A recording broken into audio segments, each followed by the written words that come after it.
Toxic people are individuals whose behavior consistently harms others, and they do this with their negativity, manipulation, and sometimes trying to be controlling of others. This is a very unhealthy environment and can leave many people who have to deal with these individuals feeling completely drained. Is it just draining you emotionally, or is it also draining your finances? Let's take a look.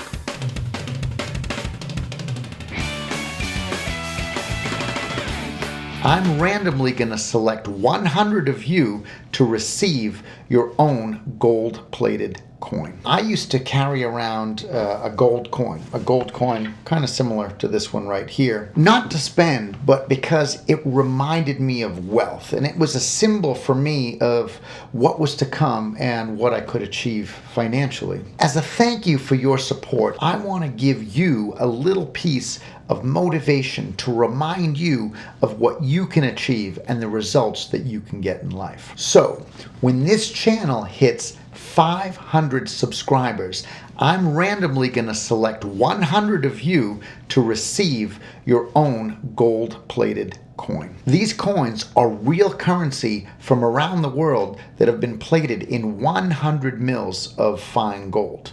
Now, this might not make you rich, but it just might give you enough inspiration, as sometimes just holding a little bit of wealth in your hands can make you feel a certain way and drive you to go out and achieve the best results. My hope is that you not only achieve all of your financial goals, but also that you then take that knowledge and go out and pass it back to the world. All you have to do is hit that subscribe button, like this video, and you are automatically in the running. The other day I was driving, and I travel around the country a lot for work and to run my businesses, and I got behind a semi-truck, right? So I'm behind this big 18-wheeler, and one thing you'll notice when you're behind these trucks is they have these little digit flip placards. It's this little card, this little metal thing that you can just keep flipping, and it tells you what kind of load is inside that semi-truck. It might say like hazardous materials or flammable goods, poison. This one said toxic materials. It said toxic. So I'm getting close to this, and I know that there's toxic materials inside that truck. Now, why would they even do this? They have these little placards to define what's inside so that you, driving close to this vehicle, can make a decision. Maybe you don't want to drive so close to the vehicle. Maybe you want to stand back a little bit from a truck that says hazardous waste. And it got me thinking that that sign being there allowed me to make some decision about how I deal with this truck. I don't know this truck and this driver and or even what's inside, but I can now make a little bit of an informed decision about it. Well, toxic people don't go around wearing a shirt that says, "Hey, I'm Joe and I'm toxic," right? They're not advertising that they're toxic, but I think that we all kind of know and recognize some people who are like this. Whether you work with them, whether it's a business partner, whether you live with them, or maybe it's just a casual acquaintance, but we all know someone who lies, maybe tries to deceive us, maybe twist the situations around to always get their way and be more in control. They're constantly complaining about everyone and everything. And of course, these people refuse to take responsibility for any of their actions. Also, they're so dramatic that they're know-it-alls who are constantly prone to emotional outbursts when challenged. Outstanding. But can someone just be emotionally draining because they're a toxic person? Or is it possible that they're also financially toxic and somehow manage to get into your pockets? We've all experienced this too. A financially toxic person, what does that look like? Well, they're always complaining about money. They never seem to have enough money. They're usually mooching money from someone. They never can spot you any money, of course, and they're okay to borrow money, and they feel totally all right about it. They're not even bothered if they get into your pockets. As a matter of fact, there may even be a part of them that feels like they somehow got a little ahead because they're screwing you over.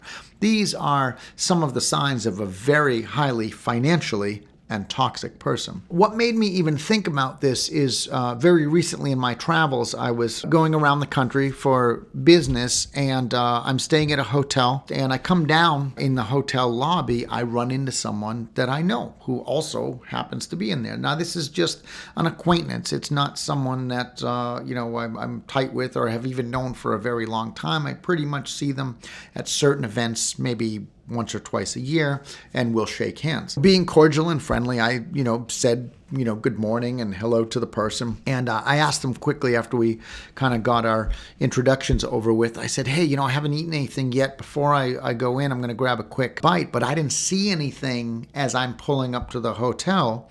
So I didn't think there was very much around there for, food places.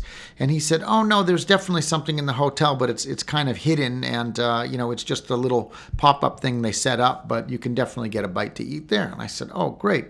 So I excused myself, and he said, you know what? I'll go over with you, which surprised me because he was actually in the middle of interacting with other people. But he said, no, I'll walk you over and show you where it is.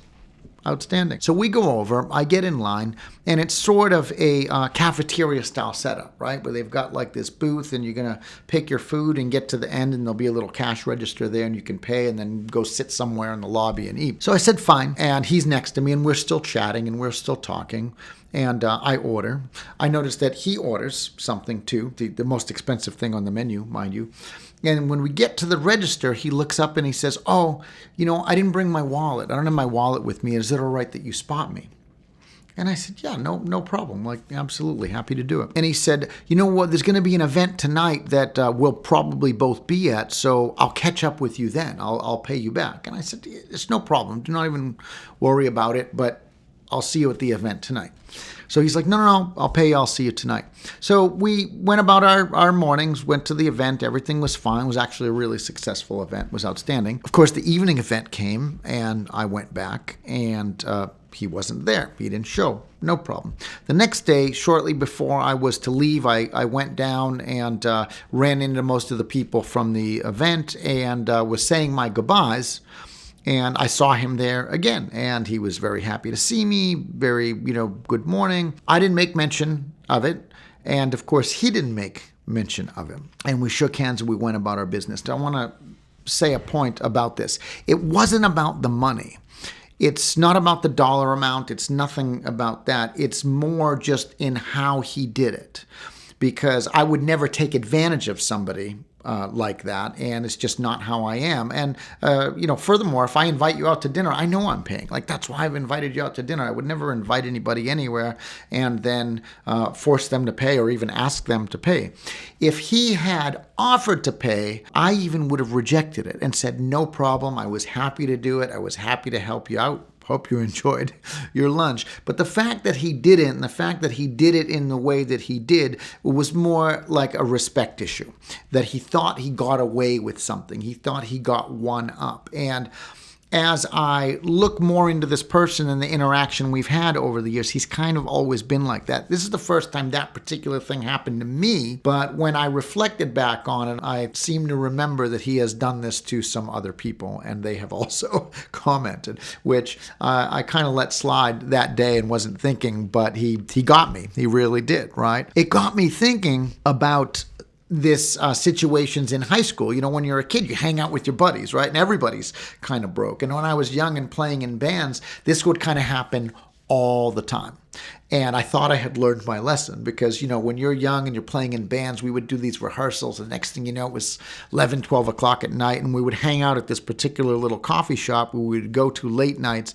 And there's all the hangers on, right? There's the people who know the band, and maybe there's a couple of, groupie type people who just hang out with us every time we would do a rehearsal. So it wasn't just the 3 or 4 guys in the band. It was always a group of 7 or 8 of us, maybe up to 10 sometimes. When we would sit down at these places, we'd order something, and then as soon as a couple of these guys would shut the menu, they would lean over and say, hey man, can you spot me? I don't have any money. And I'm thinking, why didn't you say something before you ordered, right? They wait until they've got you. In other words, they got you over the barrel, and it was always the same couple of guys who do this. And this situation with this gentleman really reminded me of that high school, situations. And I want to say one more time that it was never about the money. Like, I'm happy to pay for the meal. I'm happy to help someone out. You know what? If you can't afford it, I'm even more than happy to help you out. But it's the way that toxic people go about doing it. They go about doing it in a way where they're trying to take control.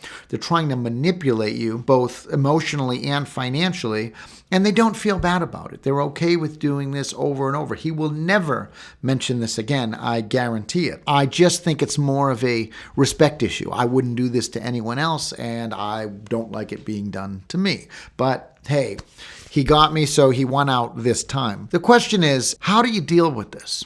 First of all, I deal with it by understanding that I'm not going to fix these people. I'm certainly not going to change them. Nothing I'm going to ever say or point out is going to make them feel bad or feel any different. All of your neuroconductors are formed by your mid-20s anyway. What you like, what you don't like, how you act, the person you are is kind of formed. Sure, we can still learn. Sure, we can still grow. But if this is the type of person who likes to take control and manipulate, whether it's emotionally or financially, you are not changing that. So I know I'm not going to fix these people, and I'm not going to try, because that's going to make me crazy. What I do is I limit my interactions with these people, and I also understand that I'm not going to allow them to manipulate me anymore. So I don't put myself in those situations. Now I know. Lesson learned. So a lot of times in business, you have to deal with these people, and what I do, how I would limit that interaction, is I let someone else deal with them. I let them know that's, not a person I want to be around, and I limit my interactions as much as I can as to not be manipulated. And if I am in a situation, then I know how they are, so I'm not going to let them get into my pockets no matter what. In other words, with this gentleman, fool me once, shame on you. Fool me twice, shame on me. I'm not going to let that happen again. Now I know. A lot of times you also have to just cut these people off. In other words, you have to just kind of go cold turkey and cut the cord. If someone's really toxic and really bad for you, whatever the situation is, then sometimes you do just have to say, I'm just cutting the cord. And I've done that before too. Now, remember this, cutting someone off who is a toxic person does not make you a bad person. It makes you a terribly bad person. No, I'm only kidding. It does not make you a bad person at all. It just makes you the type of person that values yourself and values them enough to give them the space that they so desperately need. While giving them the space they want, you are maintaining your own sanity, and that's totally okay. So if you have to cut someone off, do not feel bad about it. You are literally giving them what they want: control and their freedom. Our lives at the end of the day are just too valuable to give up and waste time on people who don't appreciate us. I appreciate you. I hope you appreciate me. I am Daniel Margasa, and you're watching the Almost Criminal Millionaire channel. And if you enjoy learning about the topics of money, finance, and how to improve the health and wealth of your bank account and maybe your future, then please like and subscribe for more.